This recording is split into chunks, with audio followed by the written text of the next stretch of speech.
Good evening, everybody. Welcome to tonight's meeting of the Escondido City Council. Please rise for a moment of reflection and remain standing for the flag salute, which is going to be led by Girl Scout Troop number 2912.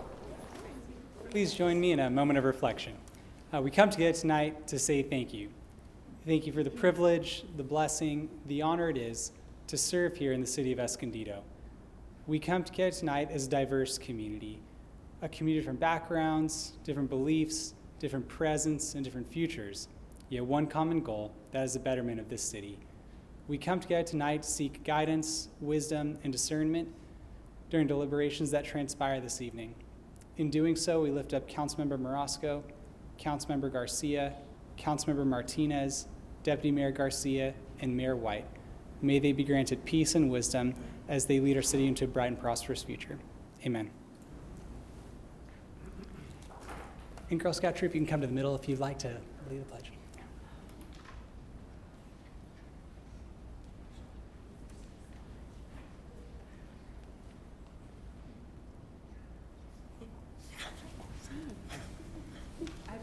Allegiance to the flag of the United States of America and to the republic for which it stands, one nation, under God, indivisible, with liberty and justice for all. Thank you. We'll call this meeting to order. Do a quick roll call. Councilmember Marasco. Present. Councilmember Garcia. Here. Martinez. Present. Deputy Mayor Garcia. And I, Mayor White, am here. We are going to move on to our presentation portion of the agenda, and I would invite the City Council to come up front to shake hands, and then I will call on the students for the recognition for high school senior scholarship winners up one by one to get your certificates.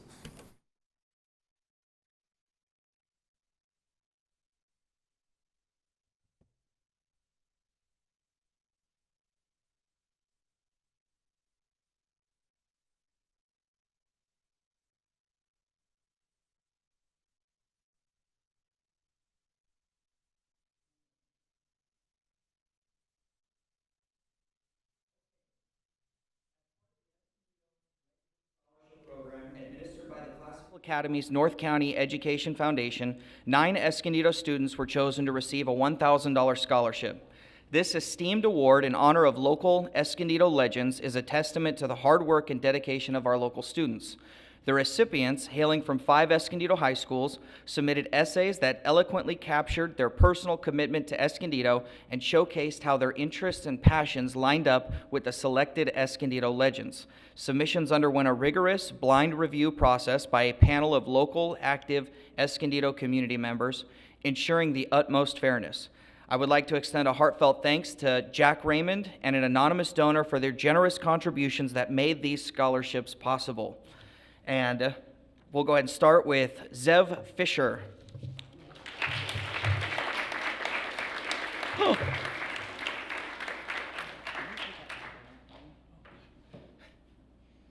We'll just chill for 1 minute. I messed it up.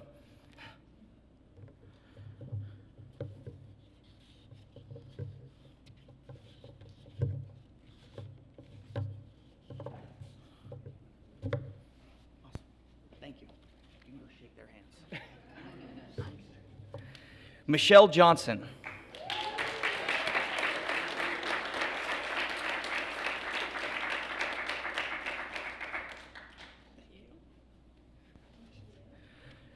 Dominic Kalpagian. Oh, he's not here? Okay.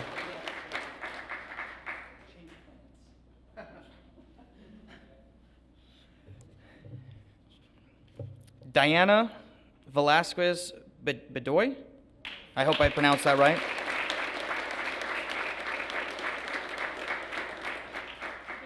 Thank you. Geraldine Velasquez Bedoy.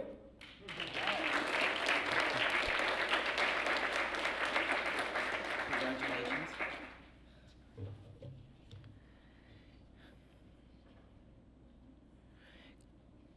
Sorry, I'm having trouble reading the font.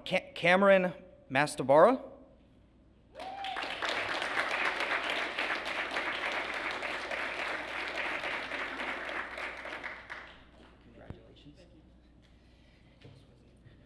Yeah.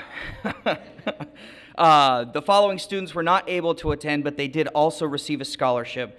Kira Ferris, Samantha Resendez, and Annika Dennison. If we could give all of them a round of applause.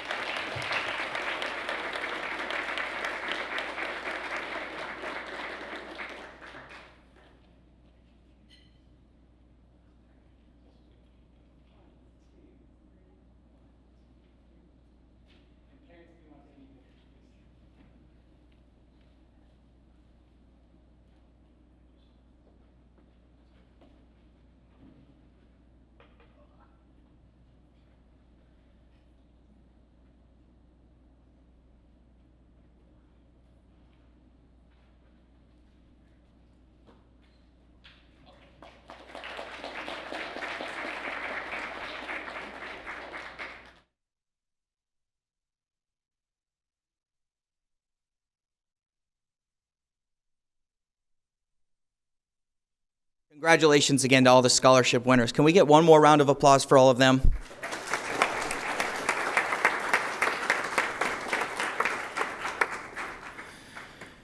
Okay, moving on to our closed session report. We didn't have closed session, no report. Perfect. Moving on to public comments. Do we have any public comments to open the meeting? Yes, we do, Mr. Mayor. We're going to start with Becky Salas from the Girl Scout Troop 2912.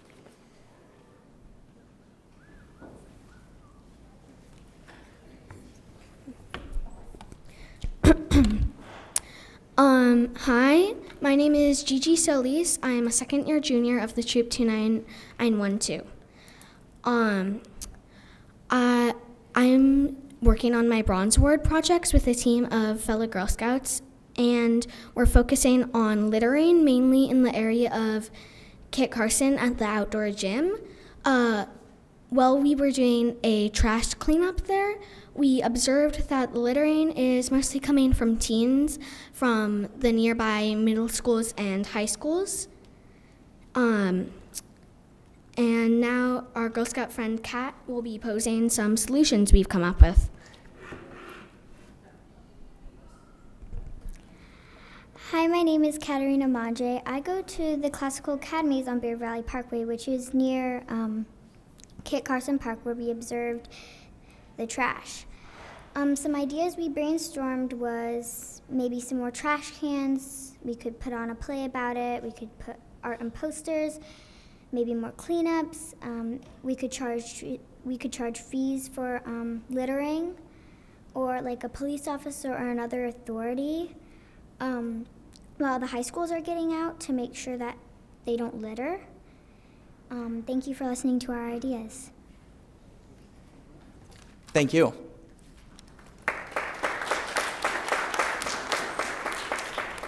Our next public comment is from Mary Gregory.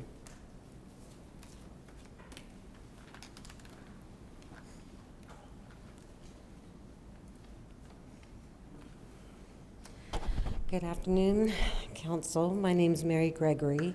I'm the resident manager of Town and Country Club Park located at 2280 East Valley Parkway in the beautiful city of Escondido.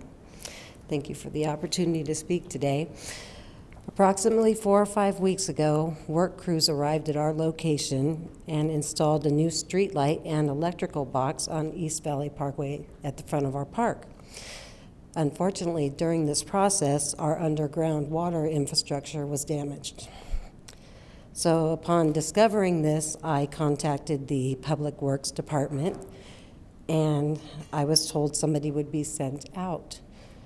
Later that same day, I received a call from the Water Department stating to me that we had an underground leak, and it was our responsibility to fix this. So I reached out to Stephen Jacobson, who helped me with the rent increase and did the inspections. I thought maybe he could help.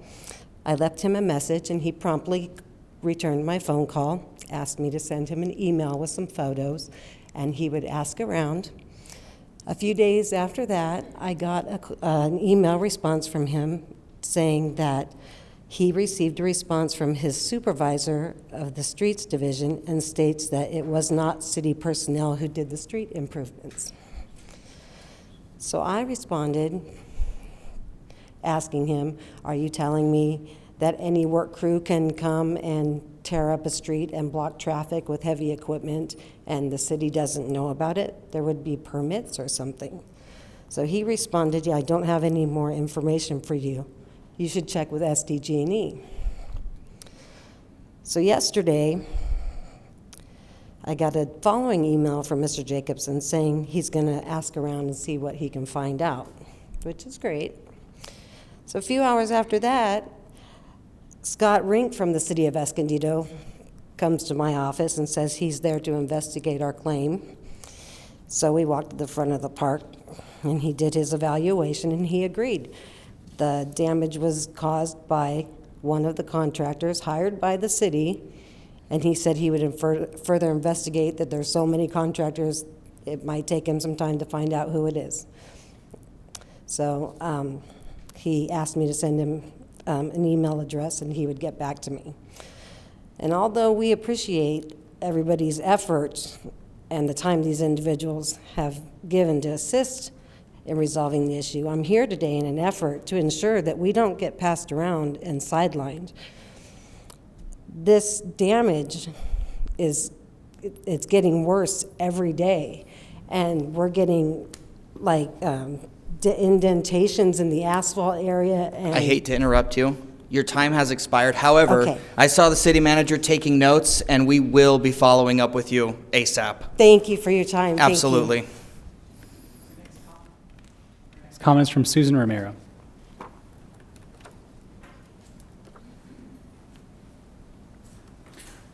Mr. Romero, would you like me to bring you a microphone? Okay, it's fine. Okay, no problem.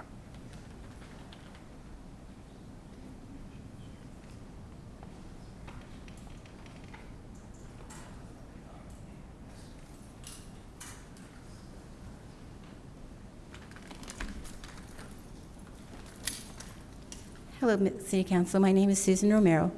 And again, was one of the speakers at the last rent increase. And every time we report things to Mary, she's very diligent about following through on everything.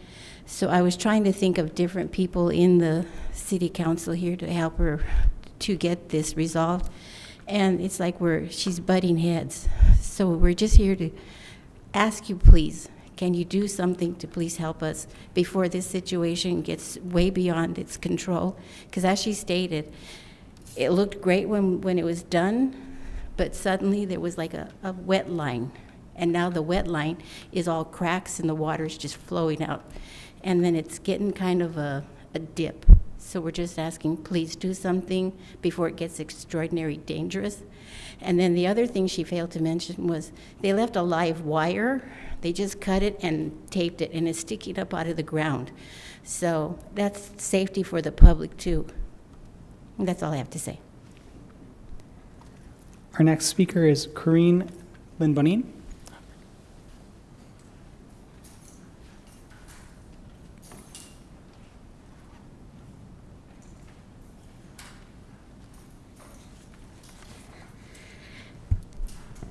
Good evening, Mayor White and members of the City Council. My name is Corinne Lytle-Bonine, and I'm the Director of Permitting for AES. I live in San Diego, and I've spent my entire career living and working here. I'm here tonight regarding AES's Seguro Battery Energy Storage Project, which is proposed on private property along Country Club Drive in the unincorporated area outside of the Escondido city limits.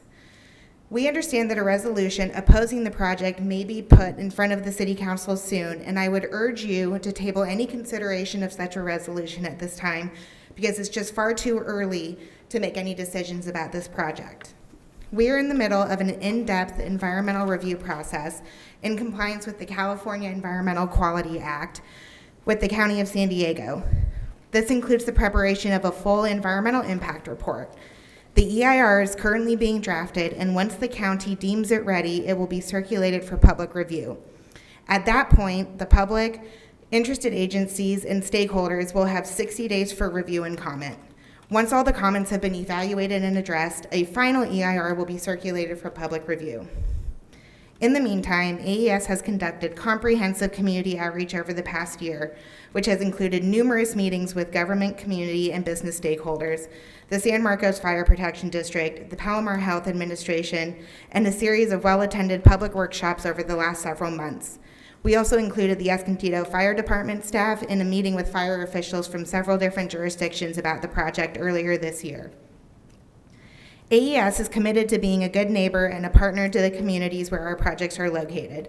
As part of our ongoing community engagement process, we are also soliciting ideas for community benefits that we can incorporate into the project, and likely some of those will involve the City of Escondido and our neighbors within the city's boundaries. This is in addition to the numerous benefits the project will bring, including local grid reliability, tax revenue and job opportunities for our local community, and helping meet San Diego and California's decarbonization goals.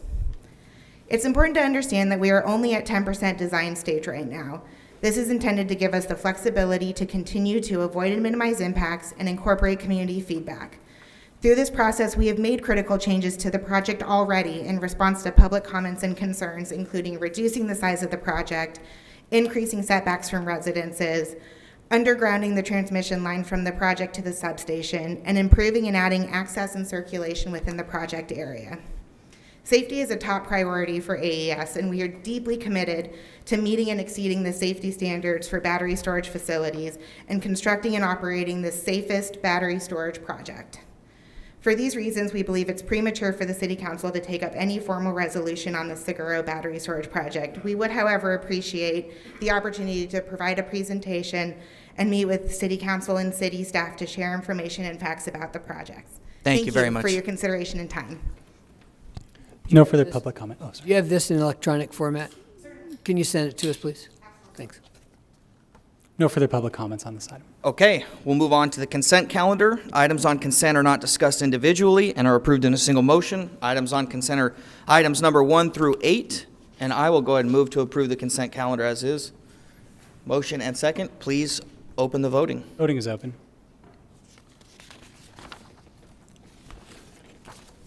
Motion approved, 5-0. That takes us to our public hearings. First one is the fiscal year 2024/25 operating budget. Is this a public hearing? Yes, then I'll go ahead and open it.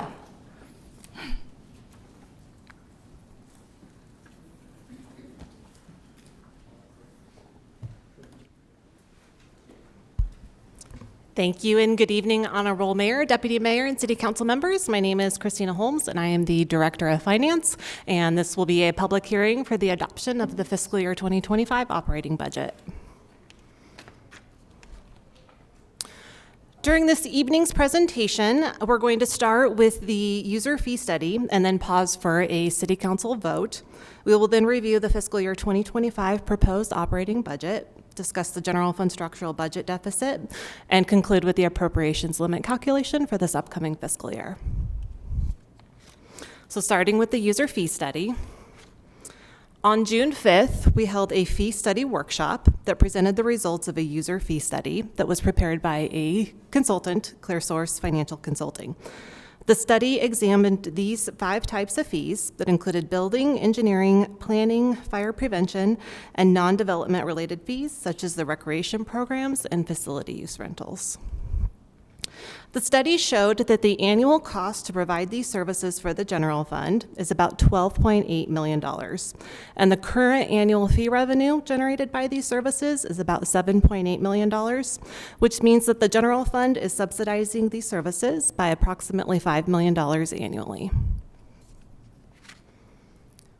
Based on the City Council feedback that we received at that June 5th workshop, we have prepared 3 different options for updating the city's fee schedule.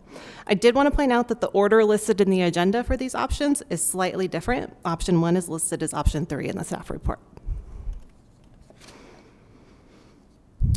So option 1 moves all direct benefit fees to full cost recovery in year 1, with the exception of recreation program fees, which we will discuss on the next slides. The projected new revenue assumes no changes in demand for each of the services with these fee adjustments and is anticipated to generate about $2.6 million in revenue. In year 2 with this option, fees will be adjusted based on the change in consumer price index measured in San Diego County. For the recreation program fees in year 1, we moved to full cost recovery or the top of the current market.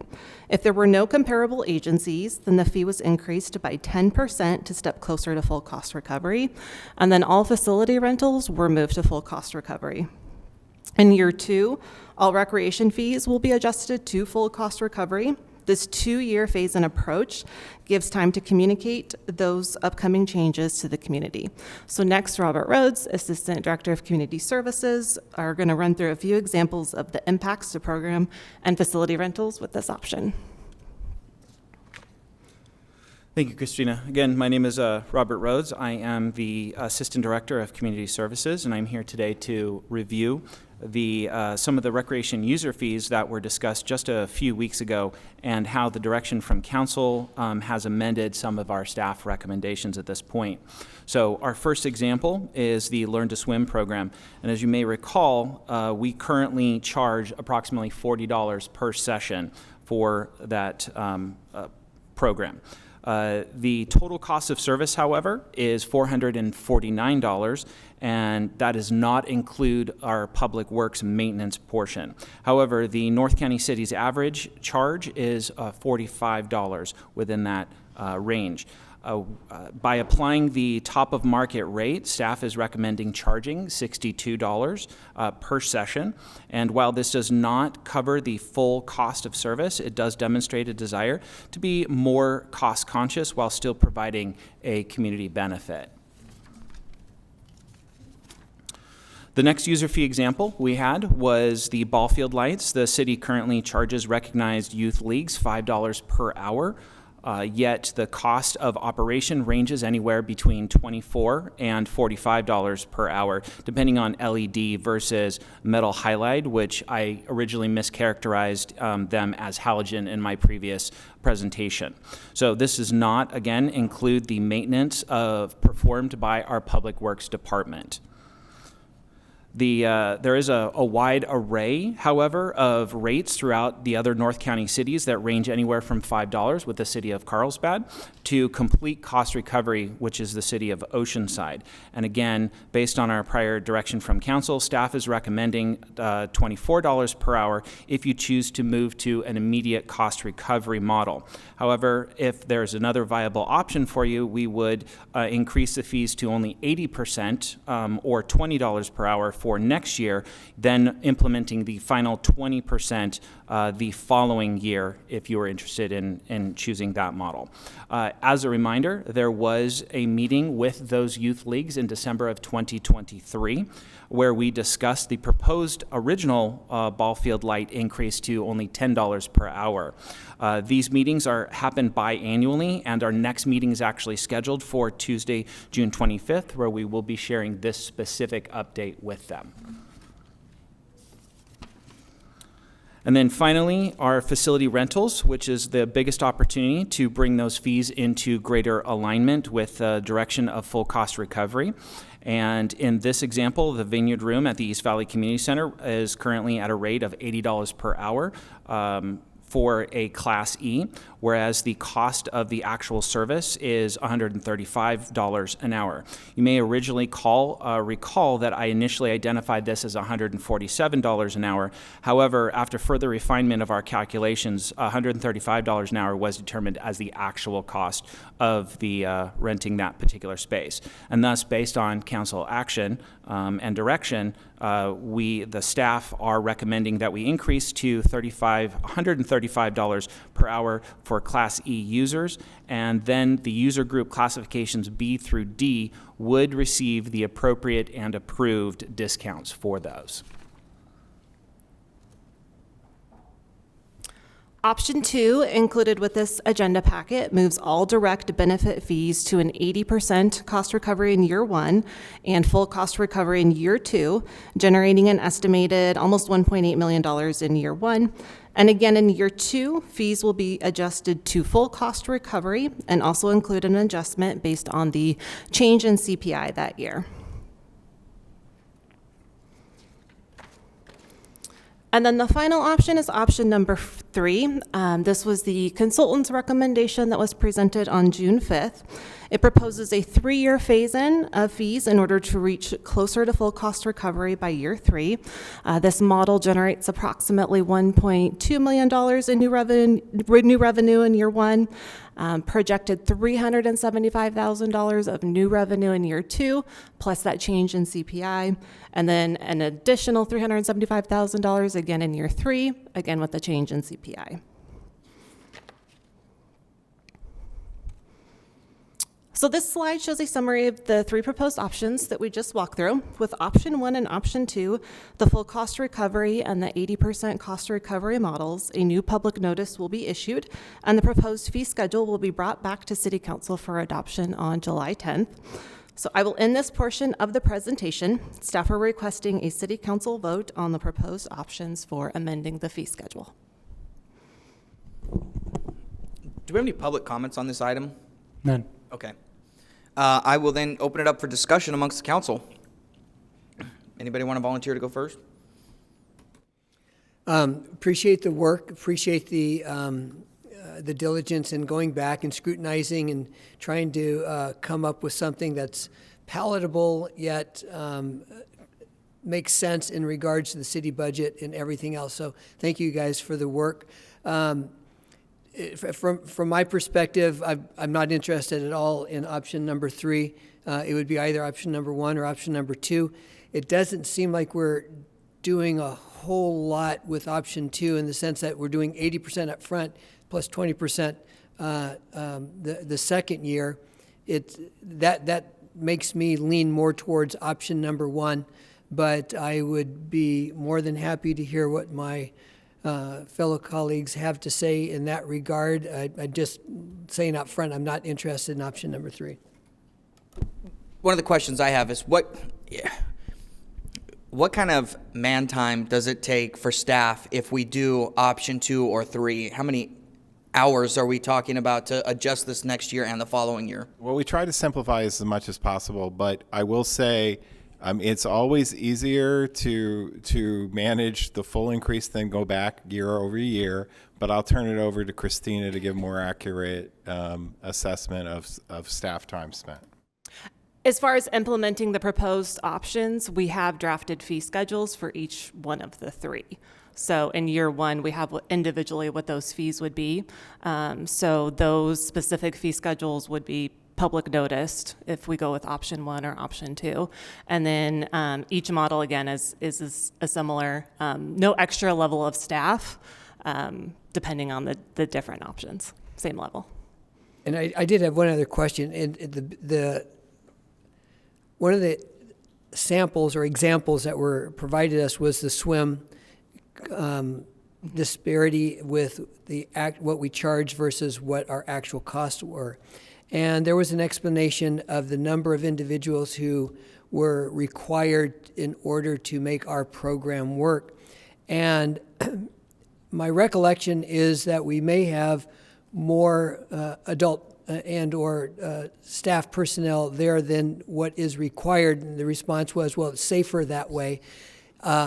So this would allow us to do further analysis there. We did some initial analysis, Councilmember Roscoe, Robert and his team. We're actually staffing at the smallest level on the pool deck already across the North County, which would mean I think we want to look at what the implications for liability insurance, et cetera, and so forth. But we would allow us to do that. But we are already at the lowest level of staff on a pool deck. But I think we would need to do further look at to what the implications of that are operationally and liability wise. But we would explore that. Got it. I appreciate that. That was my question. Would that be analyzed?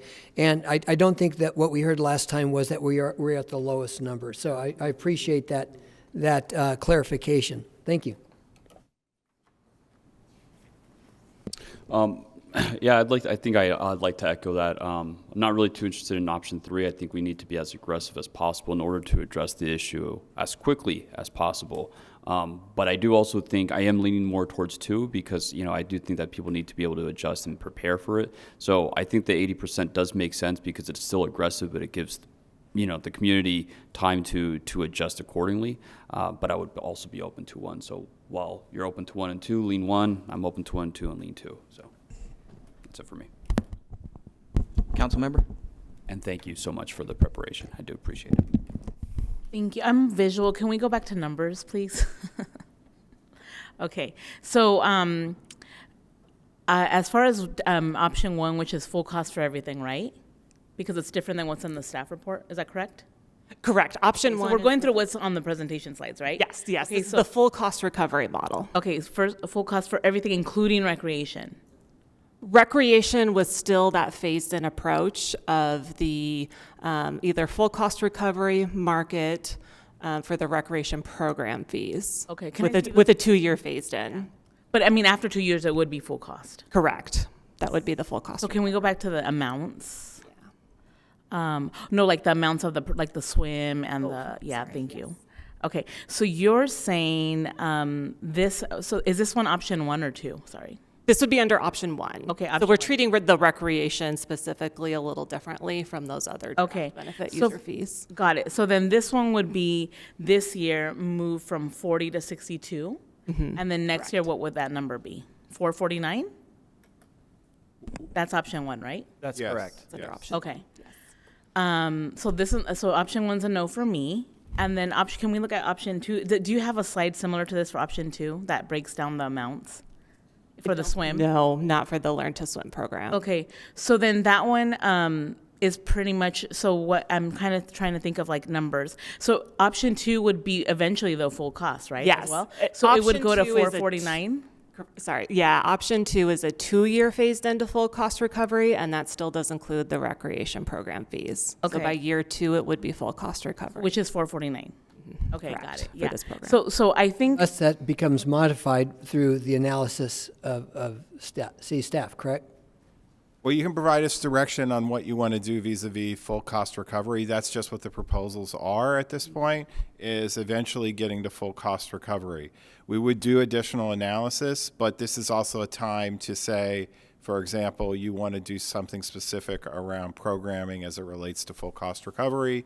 We could amend that so that we can come back on the 10th and make that clear statement in that presentation in the public hearing. so for, excuse me.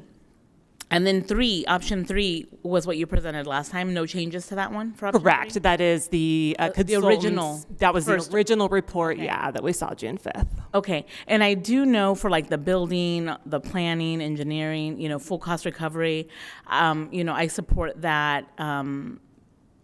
I do support that. For me, it's just the recreation, and that was something that I raised at the last meeting. So I do support that we move closer to full cost recovery on these other items, especially because we are under charging compared to other cities in our region.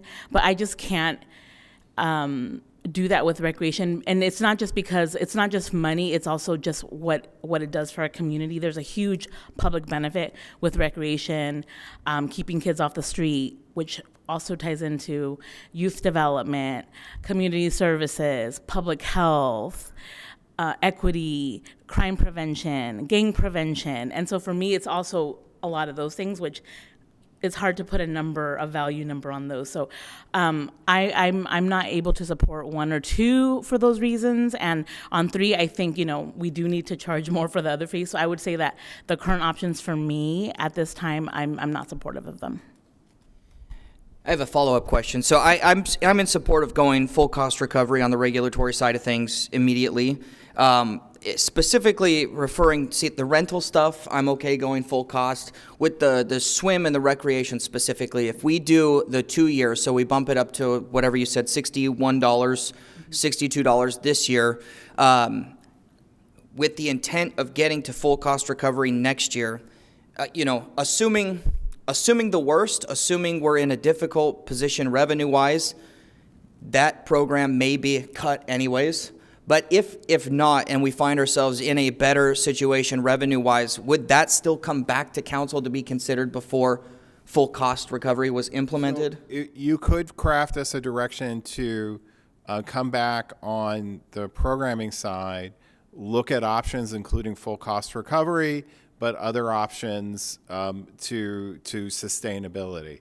Because as you point out, Mayor, likely if we don't get additional revenue investment in the city, we would be proposing elimination of some programs at that point as well. So I would be comfortable receiving direction that we come back and analyze further, because I think there were some questions about inclusion of other staff time and responsibilities, what the costs were around there. But you could say, do year one to full market if you chose, and then year two, come back and present us what our options are, including full cost recovery next year. So that could be an amendment, so we're not locking that in if you wanted to do so. And Mayor, honestly speaking, I never thought we would, in regards to swimming, ever do full cost recovery. It's impossible. There's no way we can charge $443 or $434. Yeah, it would kill the program. So in my mind, I wasn't even thinking about year one, year two, year three getting to full cost recovery on swimming. That will never happen. It can't happen. So that's going to be a lost leader, like Consuelo is saying. That's something that, if we're going to continue with the program, that's going to be continued at a loss, because there's no way in the world you could get full cost recovery on that. I think, well, I'm going to make a motion. You can feel free to second it or amend it or whatever. But real quick, my motion would be to go to full cost recovery for the regulatory side of things, for the rentals, but the swim program and other recreation stuff go up to whatever that was, $62 this year, with instruction to come back next year with options including sustainability, full cost recovery, and others. Can I make a? I'll second that. Okay. Thank you. Okay. Just, because obviously, it's something that I think we're all concerned about is recreation, and something that I always say is idle hands is the devil's workshop, meaning that we got to keep kids busy, right? Are there nonprofits, are there organizations, are there other groups, private lessons that offer private groups, private little leagues, everything that give these options for these kids in So staff did some research. I think Robert has it. What's unknown is what is the capacity at those places. So we do have a list of other options. We just wouldn't be able to answer a capacity. That's fine. I just want to make sure that we are not just leaving a void. That there are other options for our youth to engage in. So. Yeah, absolutely. In fact, when we did some research earlier this week and towards the end of last week, after several conversations, there are approximately 6 to 7 different organizations in this city that provide swim lessons. Generally, they are all private, and they are far exceed what we are providing on a cost level, as far as what we are charging to the individual patron. So they range from as low as $88 to as high as $148 for a single 30-minute lesson, whereas ours are $40 right now for a 4-day 30-minute lesson each day. All right. So I seconded because I believe that we should go to full cost recovery for direct benefit fees, and I also agree, because of the situation that we're in, that we go ahead and raise the cost to market rate. I believe it was how you've been determining that. I do, and I raised it in our last meeting, serious concerns that if we would come anywhere close to full cost recovery in such programs like Learn to Swim, there is no way that would happen. And I think that it's unreasonable to believe that we could get to that. But I think the information would be beneficial for us to receive a report coming back, so we have our options, and we do know each one of the programs, the recreation programs, what is the full cost, because there could be some programs that might be a minimal increase to bring it to full cost, while something like swim that requires such an intense amount of personnel,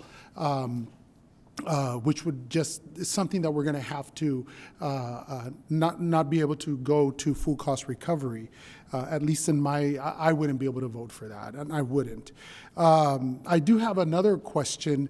Why is it that, what's the reason for Public Works, their maintenance not being included in a number of the analyses that were done?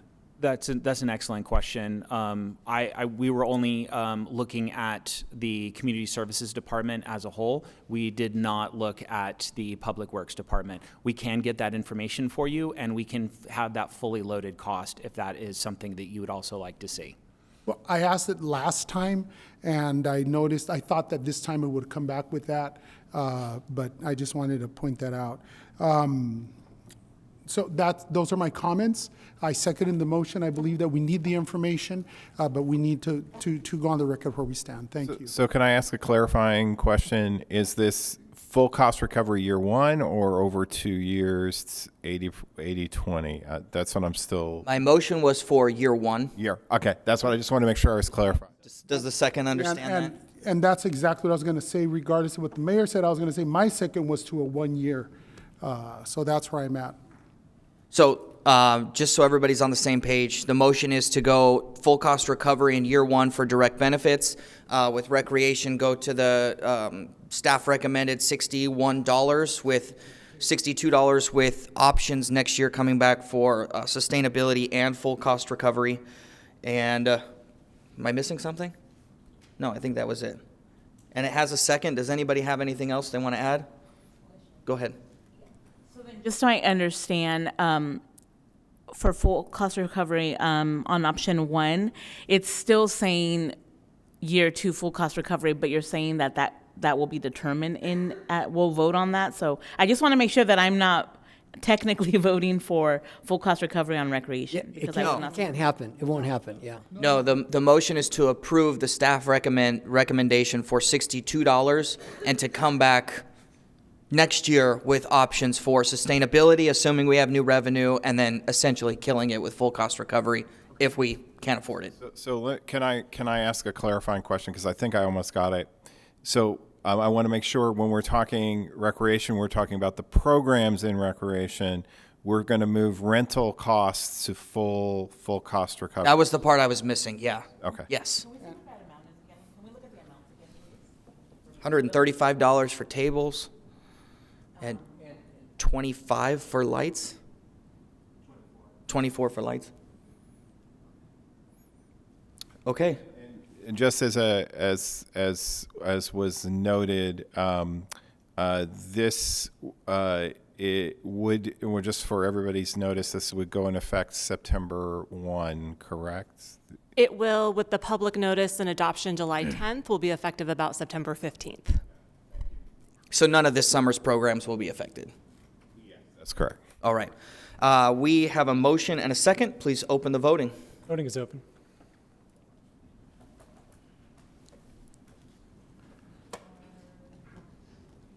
We're not voting for it. That's exactly what you asked. Okay, so moving forward with the fiscal year. 1 second, Christina, hold on 1 moment. We're still waiting for the vote. Sorry. Motion approved, 4-1, Martinez, no. And we're continuing with this item, correct? Correct. This item now will, yes, the now directed fee schedule will be brought back at a public hearing on July 10th. Sorry, I meant item 9. We're still on 9. We are still on number 9, yes. So yes, this is a continuation of the public hearing for the fiscal year 2025 operating budget. Oh, sorry, my apologies. So the budget direction is a recap given to department heads for the formation of the fiscal year 2025 operating budget was to submit line item budgets at the same level as fiscal year 2024.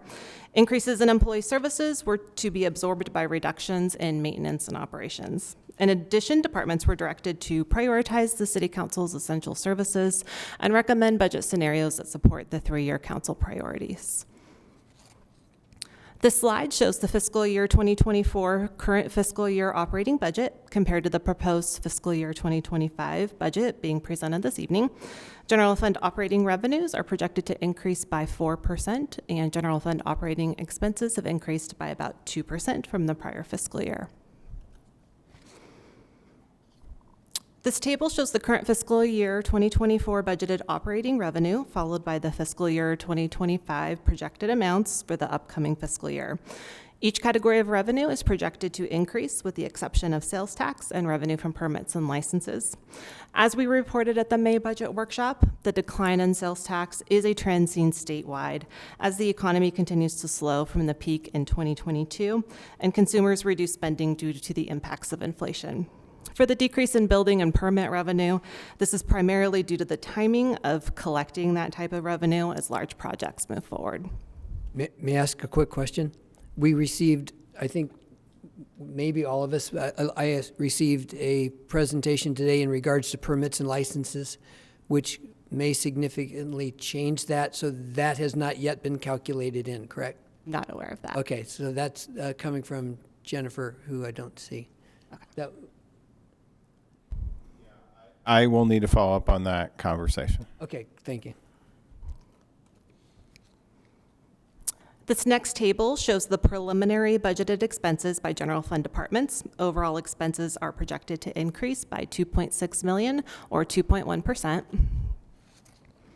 During that budget workshop in May, we highlighted the primary cost drivers that impacted general fund department expenses in the fiscal year 2025 operating budget. First is a realignment of how the city calculates and allocates administrative costs to the water and wastewater funds. The annual CalPERS unfunded accrued liability payment increased by a little over $1.5 million. Next was the increase in insurance premiums and the depletion of available fund balances from the internal service funds. Several actions were taken by staff to address the general fund, by staff and the council to address the general fund deficit this fiscal year. American Rescue Plan Act funds will be used for the Library and Center for the Arts management agreements in fiscal year 2025, reducing the general fund deficit by over $4.8 million. Another significant budget decrease was the funding for the contract with the Humane Society for Animal Control Services. That contract expires December 31st. In addition, 10 vacant positions were eliminated, reducing employee service expenses by $915,000. There are items included in the proposed operating budget document that are not included that can be included with City Council approval this evening. At the May budget workshop, we presented the resources that would be needed to expand the COPS program. Police Chief Arso recommended the addition of 4 police officers. This would also require the addition of 2 maintenance technician positions in the Public Works Department for the debris crew, as well as the related equipment for these new positions.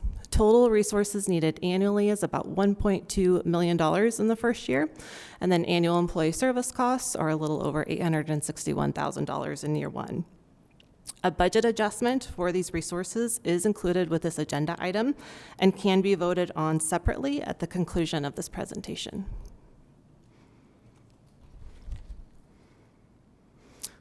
Over the last few years, the city has been dealing with a general fund structural budget deficit. This chart shows the updated general fund financial forecasts for future budget years. Anticipated sources of revenue are shown in the blue trend line, and anticipated costs for providing city services are shown in the orange line. Over the next 5 years, the average annual deficit is about $8 million. Over the next 20 years, about $13 million, with deficits growing near $20 million in future budget years. In last fiscal year's budget, the funding model for internal service funds changed and available fund balances were utilized to help close that budget gap. American Rescue Plan Act funds have been used previously to close the budget gap, and in fiscal year 2025, both the library and the Center for the Arts are being funded with these one-time sources of funds. With no major changes to the city's sources of revenue or operating expenses, all reserves and one-time sources of funds are projected to be depleted by fiscal year 2030.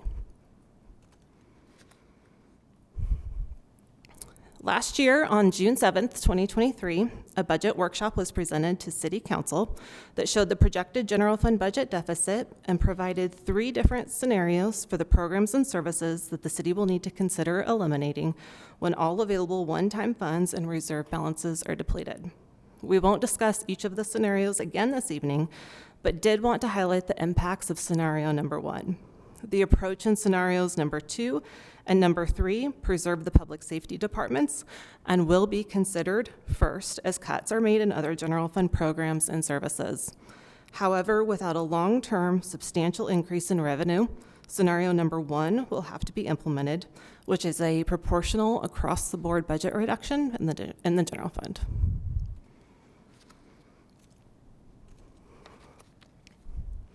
So this table again shows the fiscal year 2025 proposed budget expenses by department. As you can see in the pie chart on the right, police and fire make up 71% of the general fund. Since police and fire make up 71% of the total general fund, these departments have the highest proportionate share using an across-the-board approach to reduce the general fund deficit.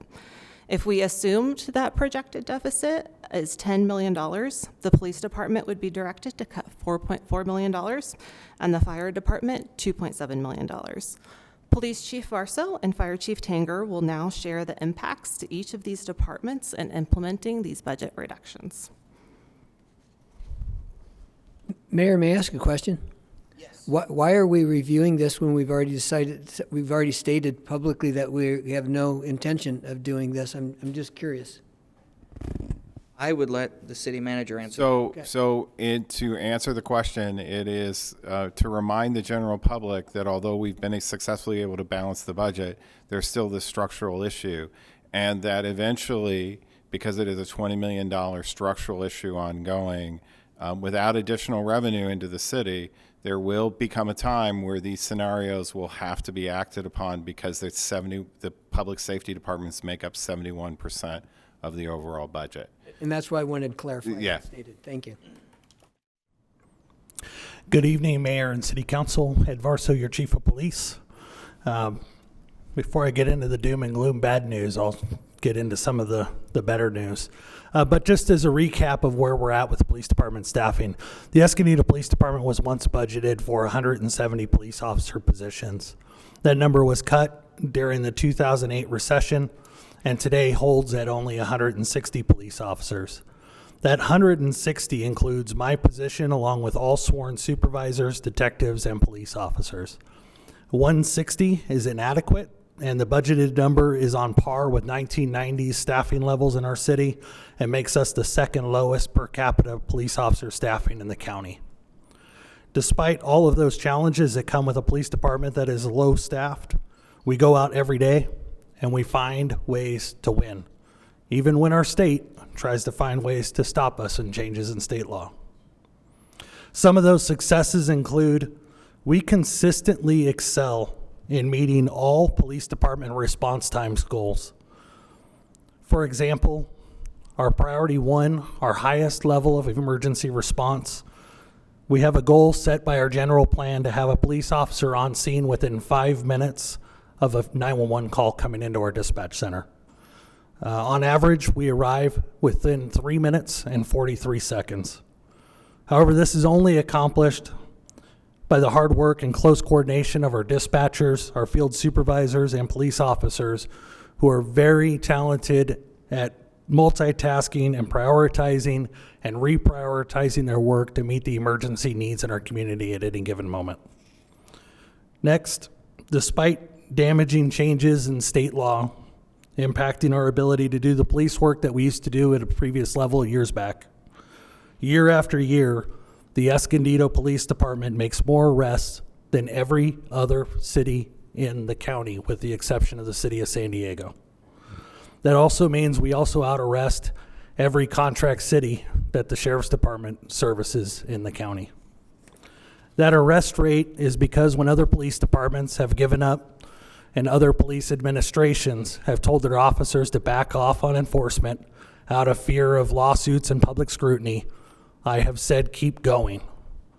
We work within the limitations of the law, and we cannot do all that we once did, but we have not given up. We are making an impact, and that arrest rate is one of the clearest examples of a police department with a strong commitment to public safety. Next, one of the greatest byproducts of that proactive policing approach that we have is that police officers want to work in Escondido. The reputation of the Escondido Police Department within law enforcement circles is that if you want to do police work in a city that largely supports the police, with a police leadership team that will give you the equipment, training, and leadership you need to be able to support you and do your job successfully, then Escondido PD is where you want to be. When other cities are still struggling to hire, we are now within 5 officer positions of being fully staffed. Furthermore, we train hard to make sure our officers can serve the community safely and successfully navigate very dangerous and complex scenarios. EPD officers on average receive more than 8 times the state mandated minimum training hours, and our training has been completely revamped to meet modern policing practices. Our police department is the first in the county to receive funding for rapid DNA technology. Once fully implemented, this program will result in more rapid criminal identifications, making Escondido a safer community. As you know, our COPS unit is taking on some of the most challenging public safety issues to face Escondido. The efforts of this small team are having huge results. On average, a successful project completed by our COPS unit results in a decrease in police calls of over 65%.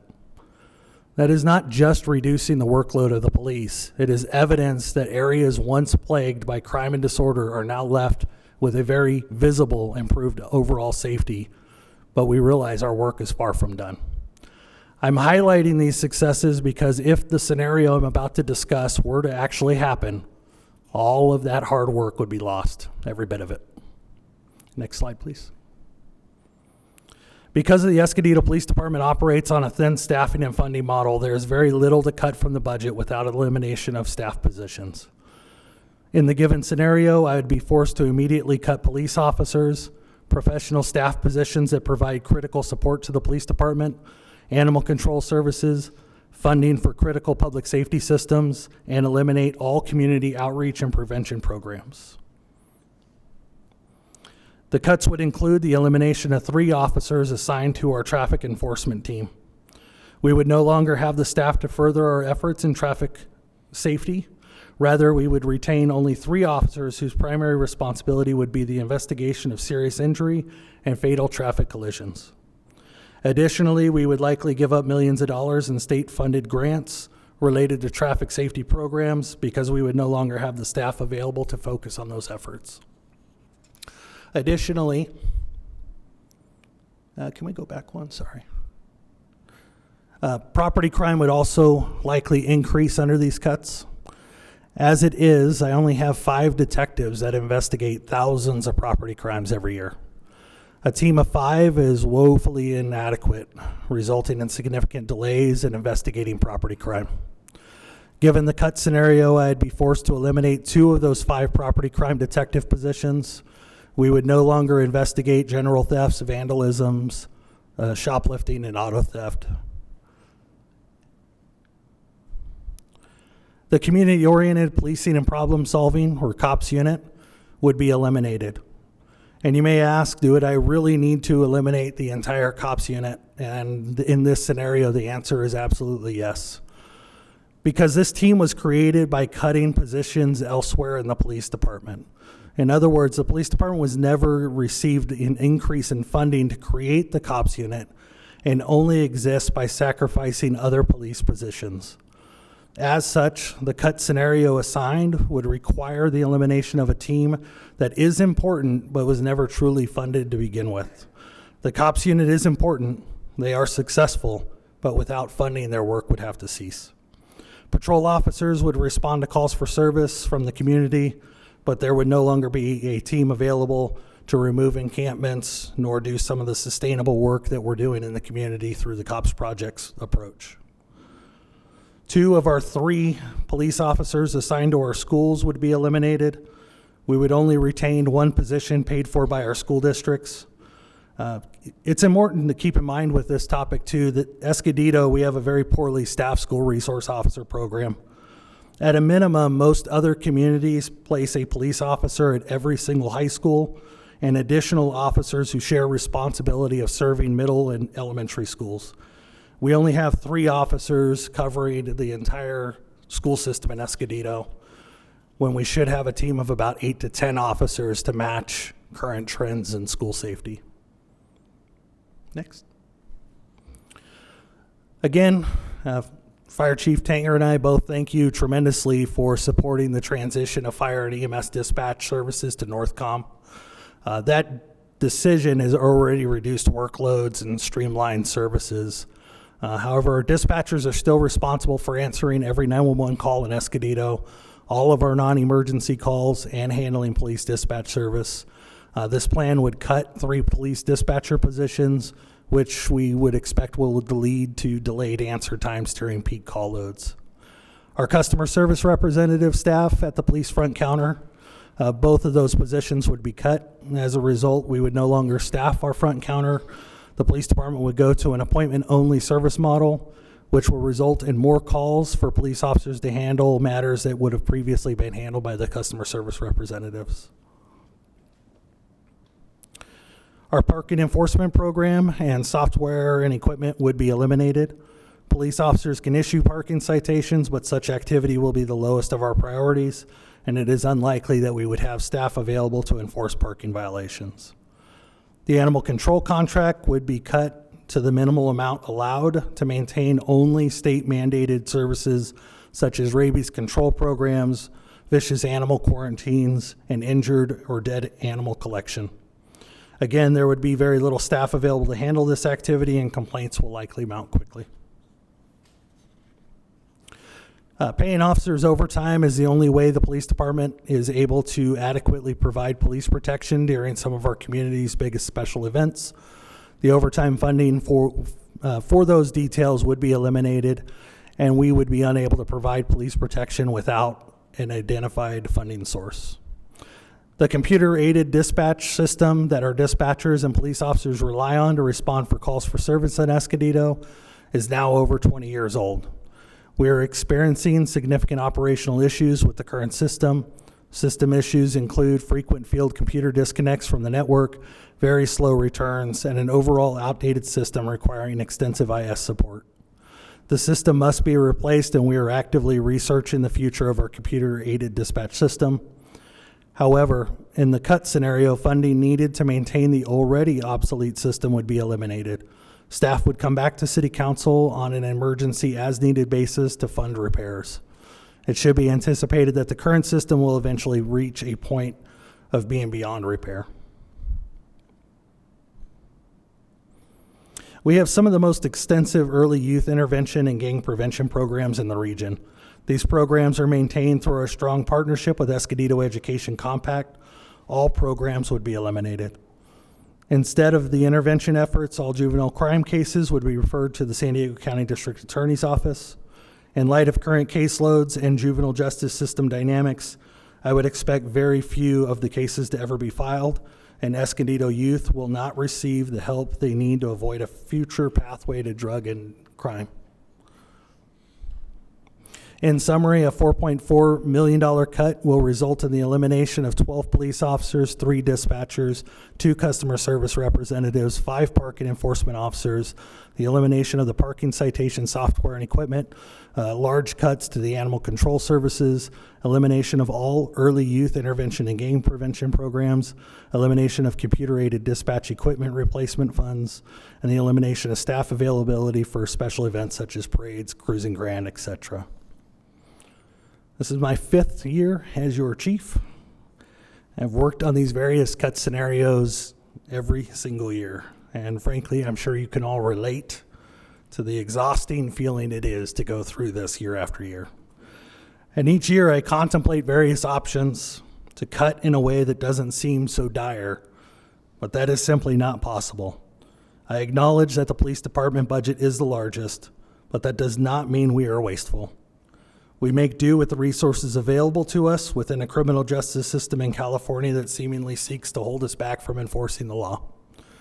I would love for us to do more, but we simply do not have the resources to meet current needs and expectations. Finally, these cuts would destroy the successes that I just highlighted a short time ago. Response times would increase, issues with criminal transients would reach a level that Escondido has yet to experience. The reputation that EPD is the place to work would quickly be replaced with EPD is the place to flee. Our training would suffer, our equipment would suffer, our service would suffer, and Escondido would become less safe. Even worse, I think that we all understand that this cut scenario isn't even the absolute worst case. Thank you for your time. Good evening, Mayor, Deputy Mayor, and council members. I'm John Tenger, your fire chief. I second the comments made by Police Chief Varso. Similar cuts to the fire department would also be devastating. A reduction of $2.7 million, substantial, and would definitely affect the safety of our community. Before I speak of potential reductions, I think it's important to remember the fire department generates revenue from two sources: ambulance transportation and our contract with the Rincon Fire Protection District. Cutting the budget by eliminating an ambulance will also reduce revenue. Unfortunately, the fire department can't make minor cuts such as eliminating some training or supplies because we just can't get anywhere near the number of 2.7 million. We would have to look at reducing personnel, specifically firefighters, paramedics, and EMTs. A reduction in personnel and resources will not only degrade public safety, it would also result in a revenue loss of up to $3 million. Reducing staffing on an engine is not feasible, as we already operate with the minimum crew size of 3 firefighters per engine, while many communities have 4. To eliminate an engine company, we would need to cut 3 firefighters per shift, totaling 9 firefighters. The same applies to rescue ambulances. Cutting 1 ambulance, which consists of 2 personnel, would eliminate 6 positions overall. Ultimately, the elimination of these resources closes a fire station. I will now spend a little time conveying how devastating these cuts would be. In 2023, the Escondido Fire Department responded to nearly 18,000 calls. I should note that our call volume for emergency response has increased 35% since 2013, and we have not added resources or personnel to the department since 2010. Historically, our call volume increases an average of 3% each year, and that trend is expected to continue. We look at response times to measure effectiveness for fire and medical emergencies, and our standard is to get a paramedic at a patient's side for a medical emergency and a fire engine to a fire within 7 minutes in 90% of the time. However, due to the increase call volume, our ability to meet that goal has eroded from 91% of the time in 2016 to 86% in 2023. In summary, the fire department's service demands have already reached or exceeded our capacity to meet expected standards, effectively protecting our community. Closure of a fire station would force the remaining 6 stations to handle those calls from much further away, increasing response times even more. This would likely require us to rely more on assistance from neighboring communities, which would in turn affect their ability to serve their own residents. When seconds count, it would take much longer to assemble an effective firefighting force of 15 firefighters minimum for a working structure fire, and reduces the effectiveness and compromises firefighter safety in such an event like a roof collapse or a firefighter injury. This delayed response also affects our citizens. Residents and businesses will have to wait longer for emergency services. And finally, eliminating a fire engine company would likely lead to a reduction of our score with the Insurance Service Office, which could lead to higher insurance rates for our community. Currently, our fire department staffs 5 rescue ambulances 24/7 at 5 of our fire stations. Our ambulances transported over 11,000 patients in 2023. For comparison, our neighbor in San Marcos also staffs 5 rescue ambulances 24/7 and 1 part-time basic life support ambulance for a community with a population half the size of ours. We requested an ambulance on auto aid from San Marcos over 750 times last year, which resulted in them transporting our patients 271 times. In those cases, not only did it take much longer for an ambulance to get on scene, we also lost the revenue. Although we're discussing the impact of cutting an ambulance, the reality is we really need to add more. If we were to cut an ambulance, that means we would only have 4 available. We would have many, many more instances in where there are no Escondido ambulances available to respond, and we would have to ask for help much more often. Again, this would result in a loss of revenue, but it would also cause our patients to wait much longer for transportation to the hospital, and we would be impacting our neighbors' ability to provide for their own communities. To summarize, in cutting a fire engine in an ambulance will result in the closure of a fire station, and it would be devastating for the fire department and, more importantly, our community. Thank you. As we close the presentation, we also wanted to note that there are items the city has not been able to fund in the annual budget as a result of the structural budget gap. The city's infrastructure is significant and requires a high commitment to maintenance. As cost control measures, the city has been deferring maintenance on city streets, facilities, and parks. There are also increasing demands across the city. Since 2008, the city has grown by over 10%, and emergency calls for service have increased by 30%. But staffing levels haven't kept pace with those increasing demands. There are several reasons that call volumes are increasing. That includes an increasing in aging population, the impacts of homelessness, the increased reliance on 911 and emergency rooms for medical care. We also see the city's limited resources impacting the community when it comes to turnaround times for processing items, like addressing code violations and responding to community concerns around quality of life. And then this last item as part of this public hearing is resolution number 2024-76, which is for the adoption of the annual appropriations limit required by state law. This was a law that was adopted by California voters in 1980 and placed limits on the amount of proceeds of taxes that state and local agencies can appropriate and spend each year. The limit ensures that growth in government spending will be no faster than the growth in population and inflation. So the calculated appropriations limit is a little over $1.7 billion, and appropriations subject to that limit is $104 million, which is well below the calculated limit. That concludes staff's presentation. So we are requesting City Council's adoption of resolution number 2024-75, approving the fiscal year 2025 annual operating budget. Resolution number 2024-76 approves the appropriations limit for fiscal year 2025. And there is also an option, a budget adjustment, that provides the resources needed to expand the COPS program. That concludes my presentation. Do we have any public comments on the budget portion? None. Okay. One of the questions I have, since you're still here, to expand the COPS unit, is this for new officers to the department? Correct. It would be increasing the police department staffing by 4. And how much would you say this is needed?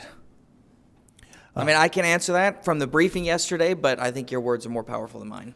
Yeah, we do not have, we have a COPS unit that is able to cover part of the week. We do not have the ability to cover 7 days a week. The complaints are coming in 24 hours a day, 7 days a week. How many officers are in the COPS unit now? There's 6 currently. And going to 10 would make it so they're available 5 days a week or 7 days a week? Yeah, we would have to take a closer look at exactly, but my goal would be to get it to 7 days a week. That's part of the reason why we also included the need for additional support from Public Works, because that encampment cleanup crew is really important to be able to clear folks out of areas that they're not supposed to be in and clear up criminal issues that are going on. Which is the other part of my question. Does this cover the needs to, well, I guess first, how many days a week can Public Works dedicate to this now? And adding, was it 2 additional staffers? Does that increase the capacity or just make it more efficient? Well, my name is Joe Gillard. I'm your Director of Public Works. We do work 7 days a week right now doing debris. Kind of what our limitation is not having COPS unit available on the weekends. We do work with patrol a little bit. But basically, to answer your question, this would gain capacity to work even more with the additional COPS unit. That concludes my questions. So thank you for the presentation. Thank you for bringing us a balanced budget. And I'll open it up for discussion amongst the council. Well, thank you so much for the presentation, for the information. As always, it's very thorough, and I appreciate the insights that you guys provided. Regarding the COPS unit, yeah, I know that we had spoken about this before and the importance of just being able to have that 24-hour surveillance and monitoring. Every business owner, families, everybody that I speak with just has this desperation of just being able to have some kind of insurance that there's going to be somebody that's going to be able to respond to these concerns that people are calling with, which is, public nuisances in terms of how the homeless impact their properties, their communities, their neighborhoods, and their businesses. So I thank you for providing that information as well as we asked, and I'll leave it at that. So just thank you all. Thank you for the presentation, all of you. So yeah, question on the, because this is an option, so it's not what was presented, right, in the budget. So where would the funding come from? I don't know if that was, because from what I understood, the presentation does not include this, right? The update of the fees. The updates of the fees Okay. will cover the costs associated with this, yes. Okay, got it. And then, so currently, I remember you saying the current COPS officers that we have, they were not new hires, they were kind of pulled off from other positions, right? In order to fill that, to create that unit? Correct. Okay, so this one would have new officers, but I know it takes like, what, a year and a half, 3 years for an officer to get trained? Usually the hiring process for us is about a year and a half from the time that somebody applies to the time where they were off training on their own. Okay, so then what would, when would this go into effect? Like, would it be 7 days a week? Would it go from 5 to 7 days a week? Is that an assurance? And then how would you navigate the 1.5 year training? Would you pull officers from other areas? If you can just walk me through the logistics of that. Yeah, so logistically, the way this would work is there's a little bit of nuance to it because it also hinges on our staffing levels. If I have folks that retire and our vacancy rate goes up, then I have to adjust for that. I don't have the bandwidth to immediately pull people from other assignments. As you see, as I walk through the presentation, you really quickly look at the police department and see that I can't pull them from the patrol group. That group's too thinly staffed. I can't pull them from detectives. That group's too thinly staffed. So I have to start hiring for these positions. So in practicality, what that would mean is as folks are getting off of training, and this is something we do throughout the course of the year, I meet with my command staff and we start talking about where we can make transfers. We assure that the patrol division is fully staffed first, and then we start looking at where we can put people in. So in practicality, what you would see is if there was an authorization to increase the staffing by 4, that would most likely go in increments of 1 or 2 at a time as people are able to get off of training and as we don't have other more pressing needs somewhere else in the police department. And then as far as the number of days of the week, we would be pushing to go to 7 days a week. I do believe with 4, I would be able to go to 7 days a week. Again, it's a 24/7 operation, so the only caveat to that is, for example, one of the members of the COPS unit is on a military deployment right now. So we always have to adjust for those personnel things, but the goal is to go to 7 day a week coverage. Okay, and this would be like a 9 to 5 thing, right? It's not 24/7. What they do not work a typical 9 to 5 schedule. They adjust based on the needs of the city. So they're usually actually working kind of an afternoon into the evening shift. But then they'll also adjust because we have outreach days where we're coming in at 6 o'clock in the morning. So they have a very flexible schedule to meet the need in the Escondido. Okay. Thank you. I was curious logistically, but it is an issue that, it is, I also receive calls from the community on, numerous issues, and there's a lot to unpack there. There's a lot of resources that we need in many levels, but I do acknowledge that this is definitely a need that the community has been asking for. So, thanks. So thank you very much for reminding us where we're heading if we don't make the necessary changes. So we're talking a year to a year and a half approximately for bringing in new officers. Could this be shortened if we bring in lateral hires? Escondido is a well-respected department with officers from other departments wanting to come to this department. Could there be any shortened amount of time with that?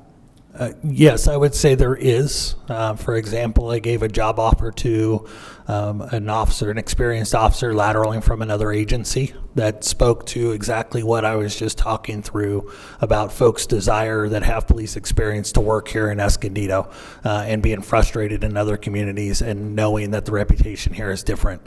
So I give you all the longest estimate of time. But for example, if I hire a police officer from within San Diego County, their background process takes a few months, and then their training process can sometimes be no more than a month, and they're on their own. So yeah, it can escalate in timeline very quickly. Okay, thank you, Chief. And by the way, I must say to both of you, your leadership has impacted our community in positive ways, and I just want to go ahead and put that on the record. Thank you for your leadership and the way you impact the department and what the department personnel is doing to keep our citizens here in Escondido safe. The other question that I have is I see in the presentation that there was a reduction, a decrease of after a COPS unit or a COPS project is completed on the average of 65.9% of calls received. Do we have any data showing us how long that decrease stays in place?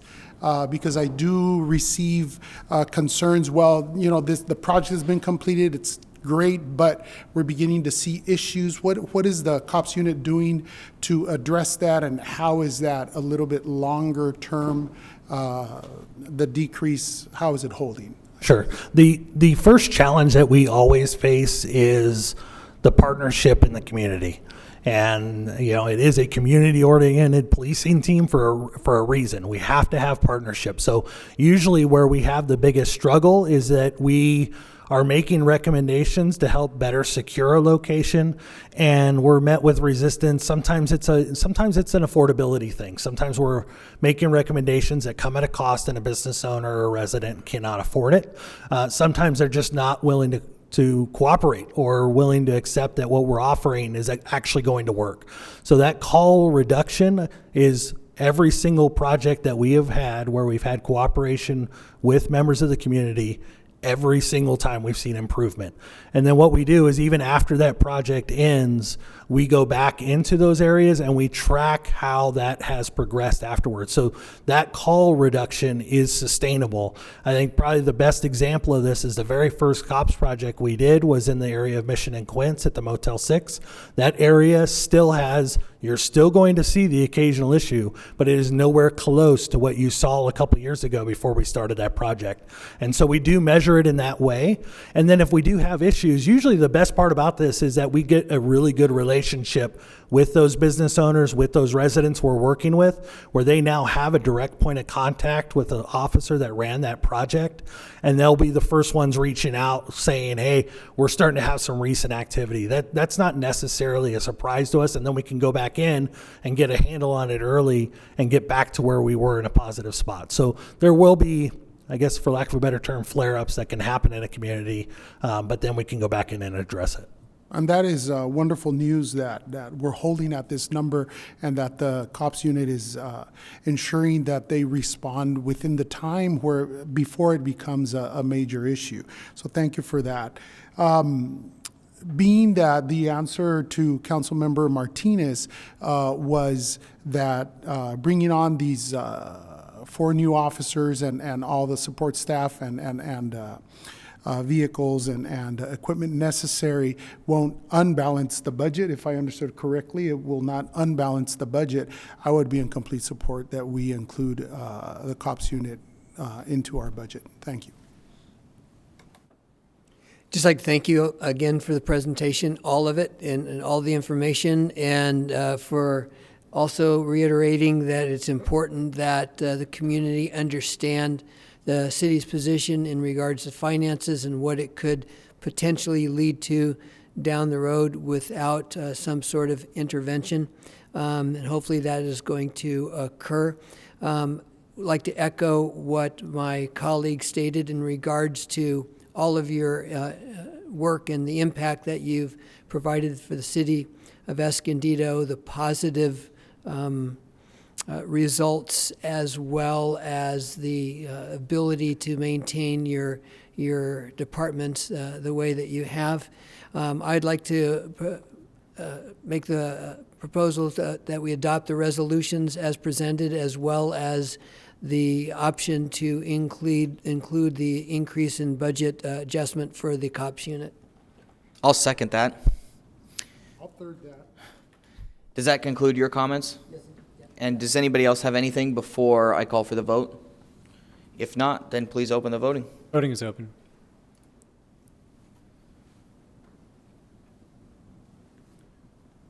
Motion approved, 5-0. Awesome. Thank you all. Moving on to item 10 is the 5-year capital improvement program and fiscal year 24-25 capital improvement program budget and adoption of the 2025 regional transportation improvement program. We're going to take a 5-minute break. Sorry.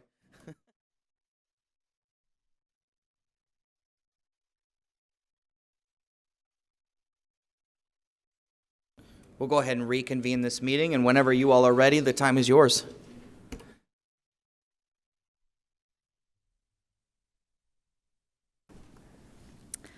Good evening, Honorable Mayor, Deputy Mayor, and Council members. My name is Lynn Cruz, accountant for the City of Escondido, and with me is Jonathan Schaubel, Principal Engineer, and Angela Morrow, Director of Utilities. If you recall, we gave an in-depth presentation of the preliminary 5-year CIP budget on June 5th. Today, we are here to continue that discussion. Tonight, we are going to highlight some completed projects, review fiscal year 2025 CIP budget, and then end with our staff recommendation. And now I'm going to turn it over to Jonathan to go over some completed projects for fiscal year 24. Thank you, Lynn. The capital improvement project that you see pictured here added left turn phasing for the eastbound and westbound left turn movements at the intersection of Bear Valley Parkway and Mary Lane. Improvements included new traffic signal poles, pedestrian push buttons, striping, and signage to enhance safety for both vehicular and pedestrian traffic. This project closed gaps on 2.5 miles of the Escondido Creek Trail bike path by adding high visibility crosswalks and push-button activated flashing lights at 7 intersections located between Juniper Street and Citrus Avenue. The project featured new crosswalks, upgraded pedestrian ramps, 950 square feet of new sidewalk, and a new pedestrian bike traffic signal where the Creek Trail intersects with Midway Drive. Earlier this year, 2 futsal courts were installed at Washington Park. And if you're like me and you don't know what the term futsal means, it's basically soccer played on a hard court surface with a much smaller field than regular soccer.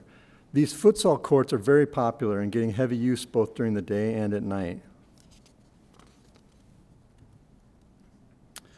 This project filled in gaps in sidewalk on Juniper Street between Chestnut and Vermont Avenue, installed upgraded pedestrian crossings and Class 2 bike lanes to provide better access to Juniper Elementary School. The project also improved the intersection of Juniper with Felicita and the intersection of Escondido Boulevard with Felicita Avenue to provide pedestrian countdown timers, pedestrian push buttons, enhanced crosswalk striping, and protected left turns. This project included the addition of 2 new traffic signals at the Quinn Street and Tulip Street crossings of the Escondido Creek Trail, as well as a raised median and ADA improvements at Tulip Street. This year's sidewalk maintenance project replaced over 350,000 square feet of sidewalk, installed 21 new pedestrian ramps, and replaced 82 trees that were damaging or uplifting the sidewalk. These pictures show removal and replacement of 2 sidewalk panels on South Citrus Avenue.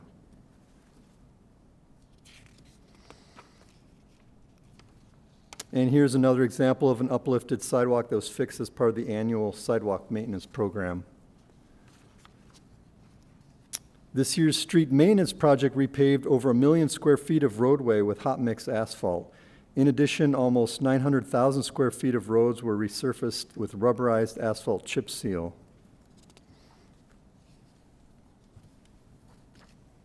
This year's street maintenance project also slurry sealed almost 1.3 million square feet of pavement. And you can see here, this is North Midway Drive and Matthew Place, a small cul-de-sac. Phase 3 of the storm drain rehab program replaced or rehabbed 21 storm drain facilities at various locations throughout the city. These facilities consisted of approximately 3,600 feet of storm drain pipes. The project also fixed 2 sinkholes that had formed due to collapsing storm drains, installed 2 new manholes, and filled a total of 71 voids that were identified. This smaller capital improvement project installed 6 new light poles along the perimeter of the recently constructed skate spot at Washington Park. This has allowed skaters to enjoy skating after dark, which they were doing anyway, but now it's in a safer, more well-lit environment. And the next 2 completed projects will be presented by Angela. Construction of the new Lake Wolford Dam is proposed immediately downstream of the existing dam. The left abutment of the proposed dam conflicted with the existing Oakvale Road, so the road needed to be partially realigned prior to starting construction of the dam. This project realigned approximately 1,200 feet of Oakvale Road near the dam, straightening the road and moving it toward the south. The realignment consisted of excavating into the hillside to remove approximately 56,000 cubic yards of rock and earth, creating space for realigning the road. A soil, nail, and shotcrete wall was constructed to stabilize the slope. The wall is approximately 1,100 feet long and 100 feet high at its highest point. The existing roadway remained in service during the construction of the new roadway. The project was partially funded with a California Proposition 1E grant. The Membrane Filtration Reverse Osmosis Facility, or MFRO for short, treats a portion of the city's existing recycled water supply from the HARF using membrane filtration and reverse osmosis technologies and has a maximum production capacity of 2 million gallons per day. The facility provides a high-quality water that is low in total dissolved solids and chlorides to high water demand agricultural growers who serve a vital role in the city's economy. The MFRO facility project included 3 major components: the facility and associated equipment located at 901 West Washington, a 1-mile product water pipeline installed in Washington Avenue from the MFRO facility to Waverly Place, and intermediate booster pump station located at Mountain View Park. The project was funded with 4 sources: a federal grant, state revolving fund loan, and wastewater enterprise fund.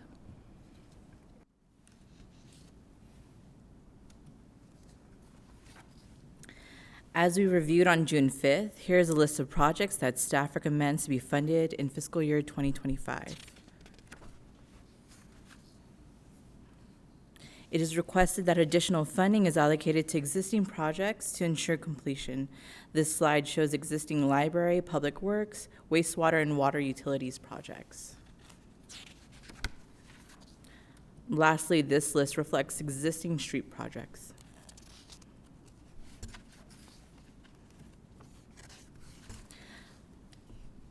This concludes staff's presentation. It is requested that City Council authorize staff to move forward with the fiscal year 2025 to 2029 5-year capital improvement program and budget for approval.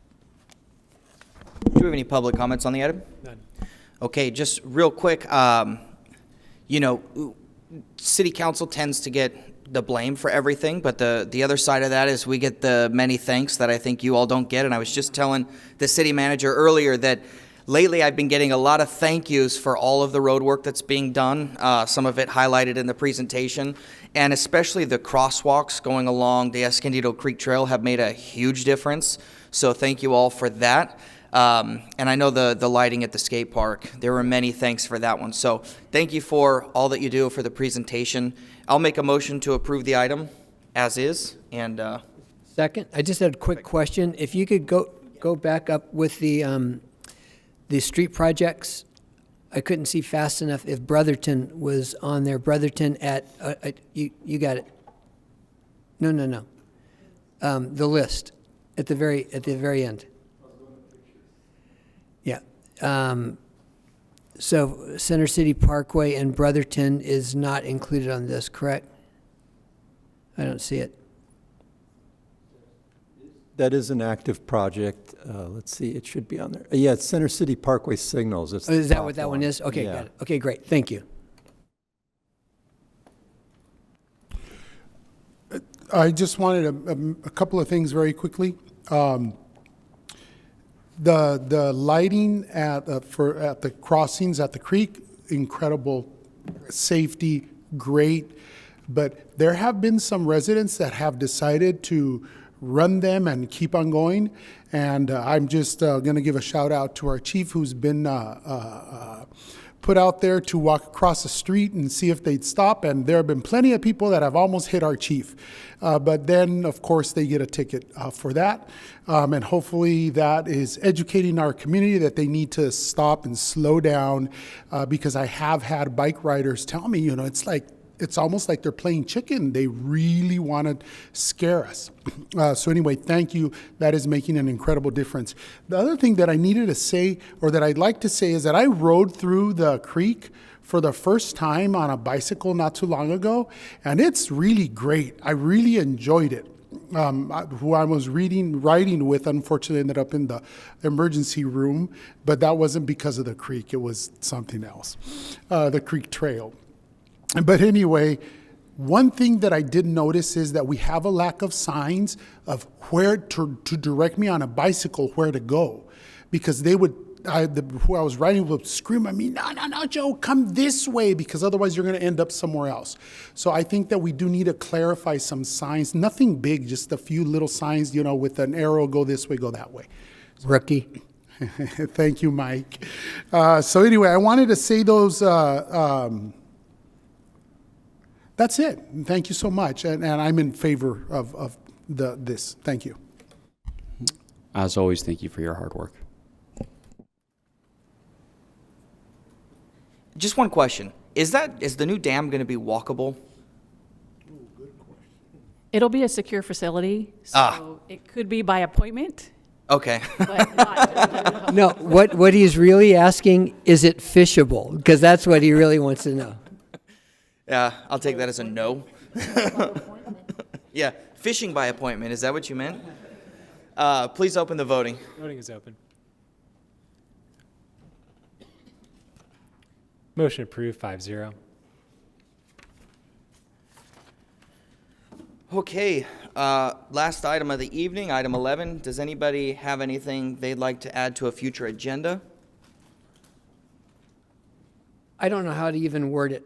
It's a discussion I had with city manager in regards to what we might be able to do collectively, department heads, management, city council, citizens, to express our concerns about Prop 47 and or what is happening at the level of the... Stole my item. Oh, sorry. That's okay, go ahead. Okay. At the sheriff's department as well as the DA. And again, I just don't know how to word it. So we can put together something. We might even consult with the DA's office and see what they would want to have a conversation.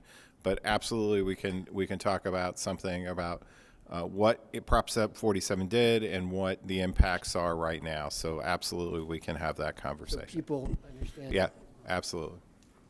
I will. I'll second it then. Sorry, Mayor. I apologize. Totally cool. No, it's okay, and I'll steal his second. So. Does anybody else have anything? If not, we'll move on to Councilmember Subcommittee reports. Councilmember Martinez. Right, everyone. Happy Juneteenth. So busy weekend. On Saturday, I attended Juneteenth event hosted by the NAACP. They hold a celebration every year. Also attended a tour at EcoLife. It's an aquaponics farm that they had an open house for, and they were a nonprofit. They're a nonprofit here in the city of Escondido, and now their farm is in the Hidden Meadows area. So I was able to tour that. I also attended the new Nights on Grand event car show, and then really excited that on yesterday, Tuesday, was the community splash pad meeting at Grove Park. There were over 20 community members that showed up, and everyone was very excited that Escondido would be getting its first splash pad. So I really appreciate that meeting, and it was bilingual and accessible, and the fact that you still have a whole month to vote and on your favorite design. So really excited about that, and just reminding the community to please vote. It's on the city website where you can vote for your favorite splash pad design. It's also all over social media for the city of Escondido. I also last Thursday had an air pollution control district meeting. We passed our budget, had an annual evaluation for the air pollution control officer, appointed community members and certain designated experts to the hearing board. And also I got appointed to the planning and policy subcommittee for that. I will have a San Diego River Park meeting this Friday. Let's see if there's anything else. It's been a busy week. I believe that is all I have for now. Thank you. Oh, one more thing, sorry. Important thing. On Monday, I am hosting a community meeting and discussion. So there has been, recent incidents involving youth and violence, and so kids are out of school now, so it's very concerning, and several community members have reached out, including pastors, community members, leaders, folks on the North County Gang Commission. So I am hosting a conversation on Monday at 6 p.m. here in Escondido to really have a conversation about what we can do as a community to prevent violence and really show up for our youth during these summer months. So if you're interested, reach out, and I'm happy to send the information. Thanks. Deputy Mayor? All right, well, thank you. On June 8th, I was able to attend the Miracosta the Empowering Latino Futures and Latino Book and Family Festival. It was pretty cool to be able to attend that. On June 8th, we also had the art mural, and I wanted to, with my fellow colleagues here. On June 10th, we had the East Valley Parkway Business Association Business Mixer. It was really successful. It was good to see so many people come out and support, network and really support each other and our businesses. Last week I also attended the League of California Cities. I'm optimistic to see how many people are in support of more strict retail theft. I know that there was support for a retail theft package, but that are going to make punishment a little bit more severe for people who are committing theft. As always, meeting with a lot of constituents. I was also at the Grove Park Splash Pad. There was a lot of excitement for it, especially on social media. A lot of people weren't able to attend, and so a lot of people are expressing enthusiasm online. Happy graduation to those who have graduated. As a teacher, I really appreciate this time of the year. I think it's really special. Happy Father's Day to all the fathers out there, and as always, thank you to my community for the privilege of serving you. Over the last week and a half or so, I spent some time over at Silverado Memory Care speaking to the residents there. That was actually a lot of fun, and ended up reconnecting with an old family friend who I hadn't seen in several years. Had a good meeting with representatives from Sapporo Stone on opportunities to create partnerships between the city, Cruz and Grand, and other things.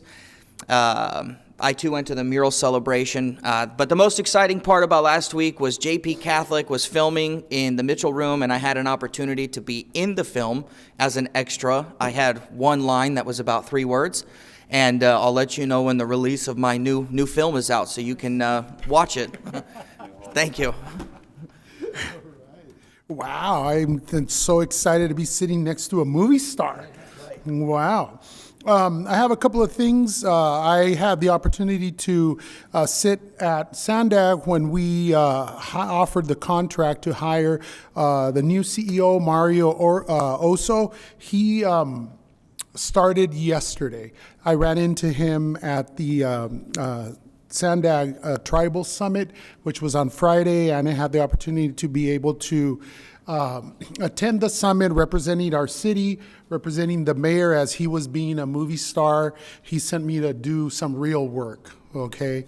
Anyway, just in gist. Tomorrow I have NCTD, our monthly meeting, and nothing, anything that needs to be reported, I'll report out in our next meeting.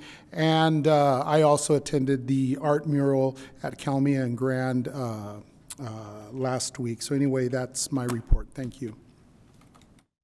Just real quick, a couple of us had the opportunity to attend the BIA PAC event that was held in Escondido this past week at Jacked Up Brewery. The mayor, along with some of the other mayors, North County had the opportunity to speak and answer questions. It was well attended. Next Thursday, Regional Solid Waste quarterly meeting, and also the Palomar President's Council meeting that afternoon. And also hope everyone had a great Father's Day, as it was a wonderful family weekend for us. Thank you. City Manager? Nothing to report this evening. Okay. Any public comments? None. Then, this meeting's adjourned.